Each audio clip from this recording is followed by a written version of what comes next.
Hello and welcome to our channel. मेरा नाम है संजीव शर्मा और आज हम डिस्कस करने जा रहे हैं contempt of court and it's related issues.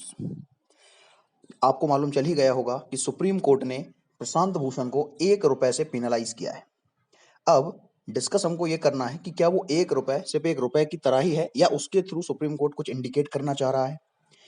ऐसा ही बहुत सारी चीजें अपन को जानना है यहाँ पर, लेकिन इससे पहले यदि आपने हमारे चैनल को सब्सक्राइब नहीं किया है तो उसे सब्सक्राइब करें और बेल आइकन को प्रेस करें।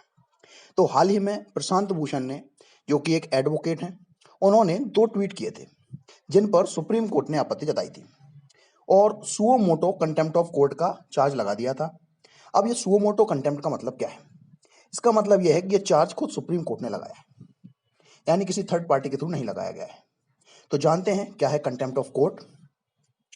हमारे कॉन्स्टिट्यूशन के पार्ट 5 के 4th चैप्टर के आर्टिकल 129 में लिखा है कि the supreme court shall be a court of record and shall have all the powers of such a court including the power to punish for contempt of itself.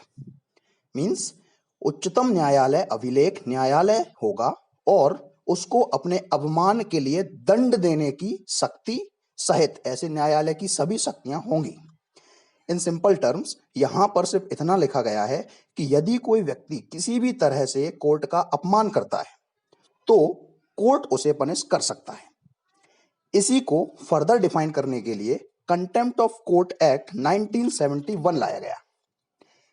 According to it, contempt of court को 2 तरह से बताया गया है, civil contempt and criminal contempt. Civil contempt का मतलब simply court के order को ना मानना। फॉर एग्जाम्पल, इस दिवाली पर कोर्ट का ऑर्डर था कि पटाखे नहीं फोड़ना है, मगर फिर भी फोड़े गए थे, तो ये क्या है? सिविल कंटेम्प्ट है। इसके और भी टाइप्स होते हैं, जैसे कि डायरेक्ट कंटेम्प्ट और इनडायरेक्ट कंटेम्प्ट। डायरेक्ट कंटेम्प्ट का मतलब है कि कोर्ट के सामने ही उसका अपमान करना, जैसे कि कोर्ट की प्रोसीडिंग चल रही है और जोर जोर से चिल्ला रहे हैं, उसको डिस्टर्ब कर रहे हैं, तो ये सब डायरेक्ट कंटेम्प्ट की कैटेगरी में आएगा। वहीं इनडायरेक्ट कंटेम्प्ट का मतलब है कि कोर्ट को नीचा दिखाना and all that actions taken away from the court which are intended to mock, degrade or obstruct the court proceeding। अब बात करते हैं क्रिमिनल कंटेम्प्ट की। तो ये भी 2 तरह के होते हैं। इंटरफेरेंस इन जस्टिस इसका फर्स्ट टाइप है, यानी कि कोर्ट को प्रोसीडिंग्स को रोकना, जैसे कि मर्डर थ्रेट वगैरह देना जजेस को, तो ये सब क्या है? Criminal contempt. उसी का दूसरा टाइप है lowering the authority of court. Means कोई भी ऐसा एक्शन जिससे कोर्ट की अथॉरिटी स्कैंडलाइज हो रही हो। तो प्रशांत भूषण पर भी शायद कोर्ट को अथॉरिटी ऑफ स्कैंडलाइज करने का ही आरोप लगाया गया है, जो उन्होंने ट्वीट के थ्रू किया था। लेकिन क्या ये ट्वीट से कोर्ट की अथॉरिटी कम हुई, या वो ट्वीट सिर्फ प्रशांत भूषण का अपना क्रिटिसिज्म था चीफ जस्टिस के लिए? क्योंकि according to constitution under article 19 हमारे पास right to speech and expression है, लेकिन कोर्ट ने इसे अपना कंटेम्प्ट माना है और मुकदमा चलने लगा था। इसी बीच सोशल मीडिया पर कई ऐसी चीजें भी वायरल हुई थी जिसमें कंटेम्प्ट ऑफ कोर्ट की डेफिनेशन अलग तरीके से दिखाई गई थी, जिसमें यूएसए यूके की कंटेम्प्ट ऑफ कोर्ट की डेफिनेशन दिखाई और बताया गया कि यदि कोई व्यक्ति जज को क्रिटिसाइज करता है तो कंटेम्प्ट नहीं है।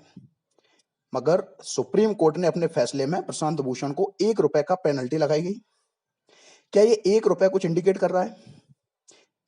देखिए, हमारे बजट सेशन में कट मोशंस लाए जाते हैं, उन्हीं में एक मोशन होता है disapproval of policy cut. Means आपकी कोई पॉलिसी पसंद नहीं है तो आपको 1 रुपए अलॉट किया जाता है। इसी तरह प्रशांत भूषण को भी 1 रुपए से पेनलाइज करके ये इंडिकेट किया गया है कि आपका क्रिटिसिज्म कोर्ट को पसंद नहीं आया है। तो आज के लिए इतना ही है। अगर आपको वीडियो इंफॉर्मेटिव लगी हो तो लाइक कीजिए, इससे हमें मोटिवेशन मिलेगा। बेल आइकन को प्रेस करें, आपको नोटिफिकेशन मिलेगा। Thank you. हेलो